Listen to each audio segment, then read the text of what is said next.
하나님의 때가 있다. 하나님의 때가 있다라는 제목으로 말씀 전하겠습니다. 우리는 종종 이 어려움이 있을 때마다 하나님께서 속히 오셔서 도와주지 않으신다라고 원망하고 불평할 때가 있습니다. 그렇지만 하나님의 역사에는 언제나 때가 있다라고 성경은 말씀하고 있습니다. 전도서 3장 1절 말씀해 보시면 범사에 기한이 있고 천하만사가 다 때가 있나니 라고 말씀하고 있다는 것입니다. 오늘 이 본문 말씀은 하나님께서 하나님의 사랑하신 백성들을 어떻게 구원하시는지를 잘 보여주고 있습니다. 이사야 선지자는 열방과 거기에 사는 모든 사람들에게 새 노래로 하나님을 찬양하라라고 강력하게 촉구하고 있습니다. 그 이유가 무엇입니까? 하나님만이 구원의 은혜를 베푸시는 분이시기 때문이다라고 말씀하고 있다는 것입니다. 10절 말씀해 보시면 항해하는 자들과 바다 가운데의 만물과 섬들과 거기에 사는 사람들아 여호와께 새 노래로 노래하며 땅끝에서부터 찬송하라라고 말씀하고 있습니다. 하나님께서는 이 바벨론에서 이스라엘 백성들을 구원하실 뿐만이 아니고 더 나아가서 예수 그리스도를 통해서 모든 민족을 구원하실 것이다 라는 것을 10절 말씀에서 항해하는 자들, 그리고 바다 가운데 만물, 섬, 그리고 거기 사는 모든 사람들이라는 이러한 말들을 통해서 하나님께서는 비록 이스라엘 백성들이 바벨론에서 70년간의 포로 생활로서의 그런 어려운 일을 당하겠지만 거기에서 70년이라는 기간이 차게 되면 반드시 하나님께서 구원해 주실 것이다 라고 말씀하십니다. 그렇지만 궁극적으로는 예수 그리스도를 통해서 모든 민족을 구원하실 것이다 라는 것을 바로 이 10절 말씀을 통해서 말씀하고 계시다는 것입니다. 그렇기 때문에 이 구원의 은혜를 받은 모든 사람들은 마땅히 하나님께 영광 돌려야 한다는 것이죠. 12절 말씀해 보시면 여호와께 영광을 돌리며 섬들 중에서 그의 찬송을 전할지어다 라고 말씀하고 있습니다. 하나님은 오랫동안 하나님의 백성들의 이 고통을 지켜보셨습니다. 애굽에서는 430년 동안 이스라엘 백성들이 이 바로의 노예로 핍박을 받았습니다. 그리고 바벨론에서는 70년 동안 이 포로로 고통을 당하였습니다. 그리고 인류가 아담의 범죄로 인해서 오랫동안 죄의 종으로, 마귀의 종으로서 수많은 그런 고통을 이게 당하고 있었던 것입니다. 그런데도 불구하고 하나님께서 수많은 시간 동안을 이런 고통을 겪는 모든 인생들을 지켜보고 계셨다는 것입니다. 그 이유가 무엇입니까? 모든 일에는 하나님의 시간의 때가 있기 때문입니다. 그리고 마침내 하나님께서 작정하신 그 때가 되었을 때에 하나님께서는 어떻게 하셨습니까? 하나님의 아들 예수 그리스도를 이 땅에 보내시고 하나님의 구원의 역사를 이루어 가셨다라고 성경은 말씀하고 있다는 것입니다. 갈라디아서 4장 4절 5절 말씀해 보시면 때가 참에 하나님이 그 아들을 보내사 여자에게서 나게 하시고 율법 아래에 나게 하신 것은 율법 아래에 있는 자들을 속량하시고 우리로 아들의 명분을 얻게 하려 하심이라라고 말씀하고 있습니다.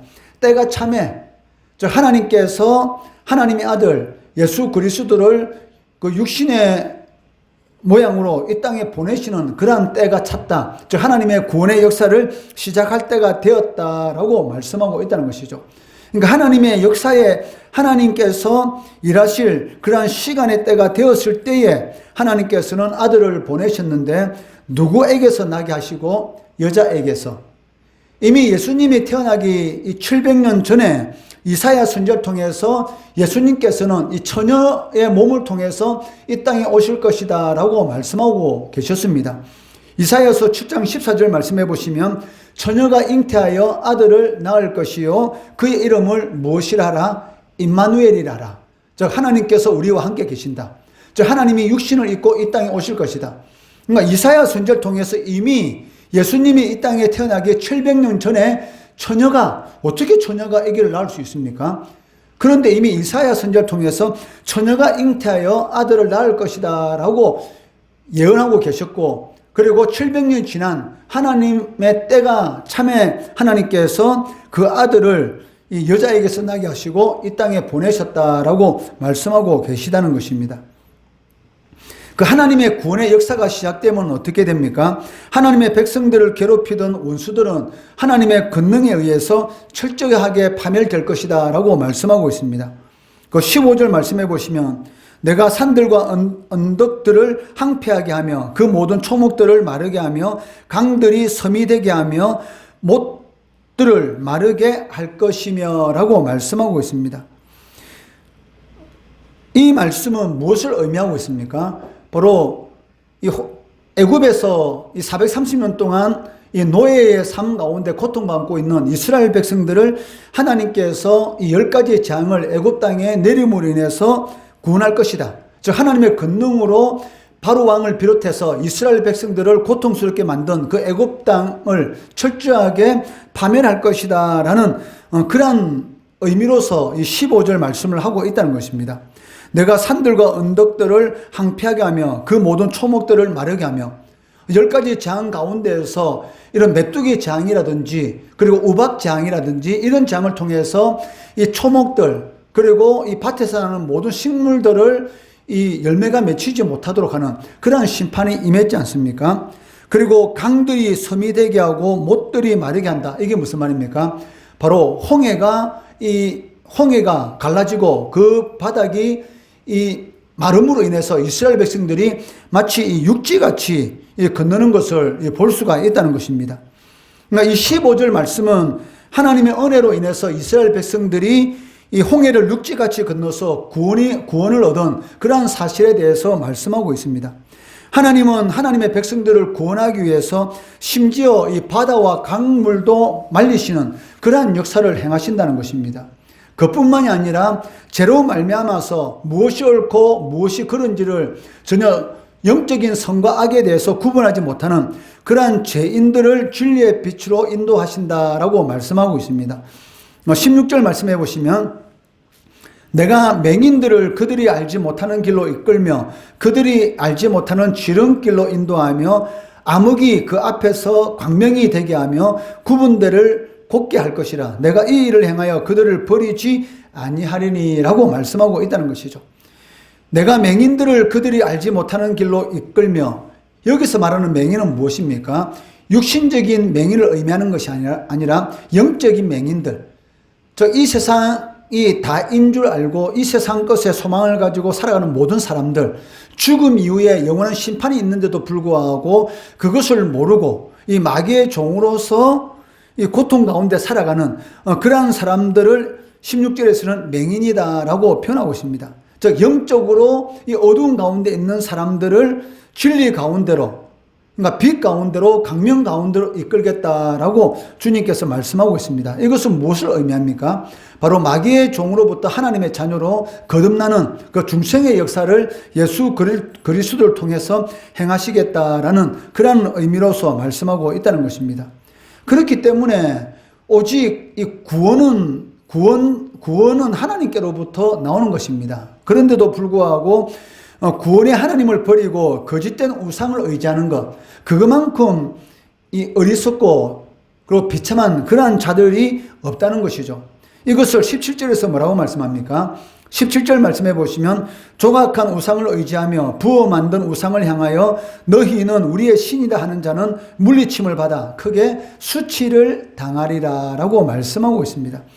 그러니까 하나님을 섬기지 않고 우상을 섬기는, 여기서 말하는 우상은 물론 당시에는 사람의 손으로 깎아 만든 모든 형상들, 그것을 의미하고 있지만 오늘날 이 우상이라는 것은 무엇을 의미합니까? 물론 대구 팔공산에 있는 갓바위와 같은 그런 것도 우상이 될 수가 있고, 오래된 고목에 여러 가지 색깔의 천을 매달아 놓고 거기에서 이 비나이다 하면서 정성을 다하는 그런 모든 것도 우상이 될 수도 있고, 또 제사상 차려놓고 거기에 절하는 것도 우상이 될 수가 있습니다. 그런 것들은 눈에 보이는 것이죠. 그렇지만 눈에 보이지 않는 이런 재물이라든지 그리고 명예라든지 권세라든지 이런 것 또한 우리의 삶 가운데 우상이 될 수가 있다는 것입니다. 그런데 하나님께서 뭐라고 말씀하십니까?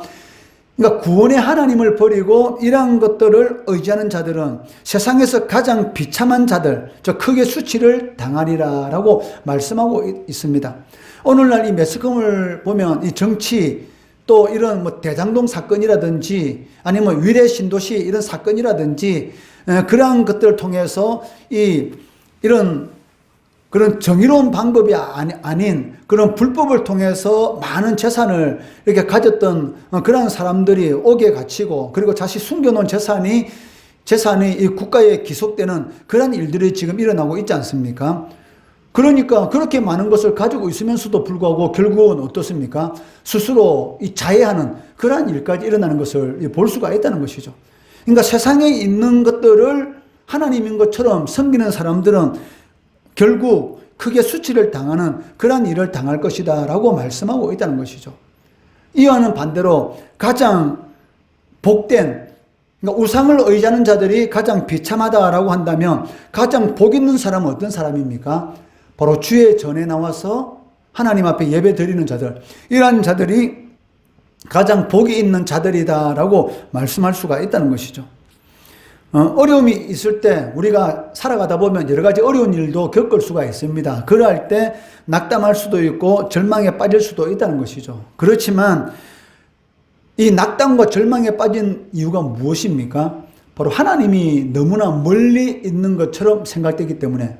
욥의 고백이 바로 이러한 고백이었지 않습니까? 자신이 가지고 있는 모든 재산 다 잃고 10명의 자식들 하루아침에 다 잃어버리고, 그리고 자신의 몸에는 죽을 병에 걸린 그 고통 가운데서 아내까지 자신을 조롱하고 하나님을 원망하고 죽으라라는 그런 말을 하는 그런 지경 가운데서 하나님 앞에 하소연을 하더라도 아무 대답이 없는 것처럼, 앞으로 봐도 하나님이 계시지 않는 것 같고 뒤를 돌아봐도 하나님이 계시지 않는 것 같고 앞뒤 좌우 다 쳐다봐도 하나님이 없는 것 같은 그런 고통 가운데서 이 욥이 하나님 앞에 부르짖는 것을 볼 수가 있다는 것이죠. 그렇지만 하나님은 멀리 계시는 분이 아니라는 것이죠.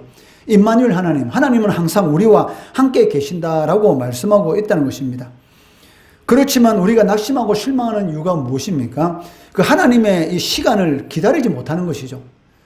우리는 자꾸 내 시간에 맞추어서 어떤 일이 이루어지도록 원하고 바라고 있기 때문에 내 시간에 맞추어서 그 일이 이루어지지 않으면 원망하고 낙심하는 그런 모습을 볼 수가 있다는 것입니다. 그러나 이 세상의 모든 일들은 누구의 시간에 맞추어서 일어나게 됩니까? 하나님의 시간이죠. 그것을 섭리라는 이런 단어를 사용해서 표하고 있는 것을 우리는 잘 알고 있습니다. 어려움이 있을 때 낙담하고 절망할 수도 있는데 그 이유는 하나님이 나와 함께 하지 않는 것 같고 너무 멀리 있는 것 같은 그런 생각을 하고 있기 때문입니다. 그렇지만 하나님은 항상 우리와 함께 하고 계시고 하나님의 역사에는 항상 때가 있다는 것입니다. 하나님은 우리의 시간, 우리의 때에 역사하는 것이 아니고 하나님의 시간, 하나님의 때에 구원의 역사, 회복의 역사, 은혜의 역사를 일으키신다는 것입니다. 그렇기 때문에 우리의 삶 가운데 생각지도 못했던 어려움, 시련이 있을 때 우리는 어떻게 됩니까? 인내해야 하는 것이죠. 참고 견디고 하나님의 때를 믿음으로 바라보고 소망을 품고 살아가야 한다는 것입니다. 로마서 5장 3절 4절에는 어떻게 말씀하고 있습니까? 우리가 환난 중에도 즐거워하나니 이는 환난은 인내를, 인내는 연단을, 연단은 소망을 이루는 줄 알미라.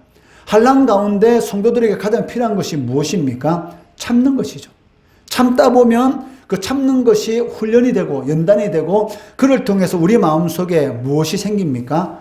하나님이 나와 함께 하시는구나. 하나님께서 반드시 나를 일어나는 환난 가운데서 건져주시고 복 주실 것이다라는 그런 이 소망, 믿음이 생긴다는 것입니다. 시련 속에서도 구원의 하나님을 굳게 신뢰하는 것, 이것이 바로 성도들이 살아가는 방식입니다. 어떤 상황 가운데 있을지라도 내 시간에 하나님의 역사를 맞추는 것이 아니고 하나님의 시간, 하나님의 때를 믿음으로 바라보며 비록 상 가운데 어려운 일이 있다 할지라도 참고 인내하고 감사의 노래, 찬양을 통해서 하나님께 영광 돌리는 우리 성도 되시기를 주의 이름으로 축원합니다.